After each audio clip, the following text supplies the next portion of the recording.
Hello everyone, so this is the final episode in the Origins of the Clothed Lamb characters. In this one we're going to be talking about whoever I haven't covered, basically people like Sozo, King Midas, the people who you can basically side quest for. The first two we're going to talk about are Baal and Aim.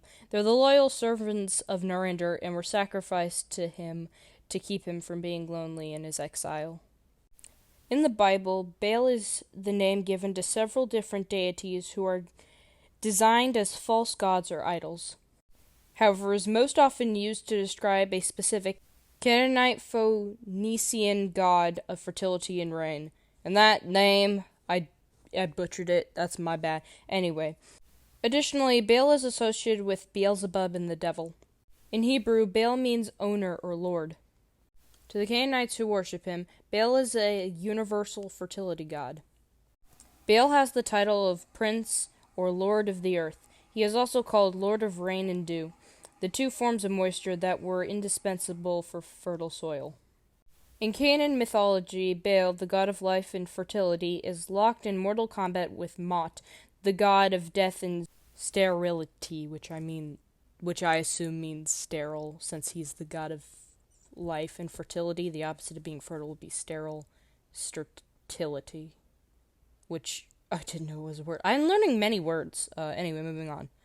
If Baal wins, a 7-year cycle of fertility will ensue, but if Mot wins, a 7-year cycle of drought and famine will ensue. So next up we have Aim. So you guys remember when I said that Hoboram, the first heretic of Anchor Deep, is kind of similar to Aim and they're kind of the same person? Yeah, this is where that all kind of comes to circle back. So, if some of this information sounds familiar, if you've seen that video, it's because it is. Aim is a fallen angel in the 23rd of 72 spirits of Solomon. He is a goetic demon and a great and powerful Duke of Hell. He appears as a man with 3 heads, one of the heads being a man with 2 stars on his forehead, the other head being a serpent, and the third head being a cat. He rides a viper and carries a flaming brand in one hand. Aim's duties include making people witty and compelling them to answer truthfully about private matters. In demonology, he is the servant or henchman of Lucifer. Fornius is the mother of both Baal and Aim, and as far as I can tell, she's a cat. Henceforth, that would make Baal and Aim a cat. If you think that she's something else, other than a fat, lazy house cat, you can argue with me in the comments. In demonology, Fornius is a great Marquis of Hell.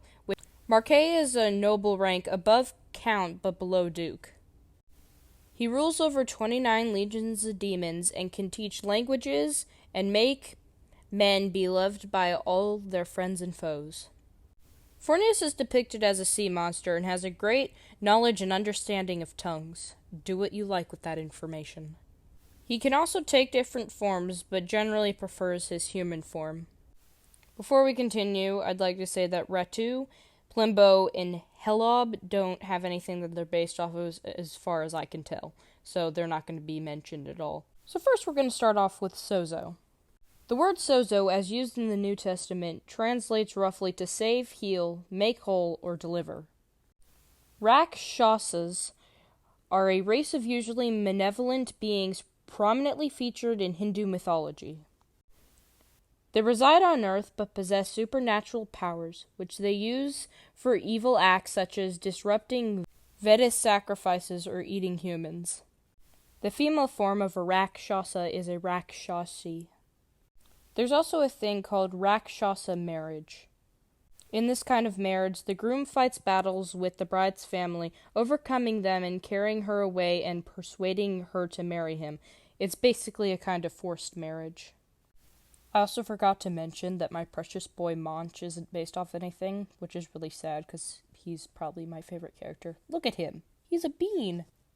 So, it's pretty painfully obvious that Midas is based off of King Midas, and I'll give you the idiot summary of that story if you don't know it, but also I put a link down to the description of the story as well. I think it's like Ted Ed that tells it. Yeah, them. They make some good stuff. Anyway, so here's my idiot's guide to King Midas' story. So once there was this dude named Midas, and he was a king, and he liked gold. And one day, a hobo came to his castle, and, Midas is a chill dude, so he lets the hobo stay in his castle. But it turns out the hobo was actually a god. Can't remember which one. It's not important. Anyway, so the god gives Midas a gift, and Midas decides that he wants to be able to touch anything and turn it to gold. So the next day, Midas wakes up, and he turns his food and wine to gold, and he accidentally turns his daughter to gold, and so he decides that gold is not as important as family, so he has to get rid of this golden touch. So he cries out to the god, whatever his name was, and the god tells him to go wash his hands, and so he does, and he washes them in the river, and now there's gold in the river, and everything turned back, including his daughter, and the lesson is family. Apparently, also, there's another version of the story where the daughter stays golden, and the lesson there is don't be greedy, and family. Also, I found this. This is the coolest and most terrifying thing I've ever found. I put the link down in the description to wherever this is from, but it is friggin' amazing. Look at that art. Fantastic. The final person we have to talk about, unless there's some more DLCs that come out and I update this, is Burith, who is a worm, obviously. And I don't know much about her because I haven't played the DLC. Apparently it's free. Maybe I'll look into it. We're just not going to do the whole thing with the freaking Anyway, Burith, as far as I can tell, is the one who you get the different outfits from, and that's all I know. She also appears to have different outfits. Again, I'm not 1,000% sure if that's, real, but it does look real enough, but I can't say either way, because, obviously, again, I haven't played the Sus DLC. Burith is a particularly ruthless demon, holding the title of Great Duke of Hell. He is both powerful and terrible, with 26 legions of demons under his command. As violent as he is vile, he revels in war and has been causing it since he fell from grace in ancient times. He is a genius in warfare, both in actual battle and planning it. Asmodeus himself calls Burith one of his greatest soldiers and generals in infernal history. Burith is also Chief Secretary of Hell, head of its public archives, and the demons who tempt men to blasphemy and murder. When seated among the princes of hell, he is usually seen as a grand pontiff for Order of the Flies.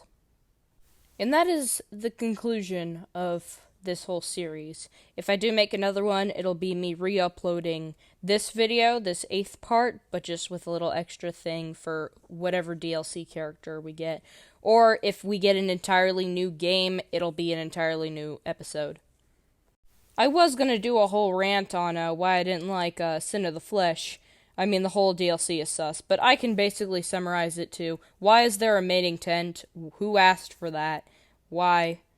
And, what is it not enough to just go abduct people from the woods who are about to get sacrificed? Why do we need a mating tent? Also, the implications of some weirdo somewhere is going to have the bishops doing some weird stuff in that freaky tent, because I'm sure it's possible. Anyway, can someone please clear it up in the comments whether or not this DLC is free? I mean, I could go look, but I'm too lazy, so, I might just go look. Anyway, you know the drill. Subscribe, or don't. I don't care.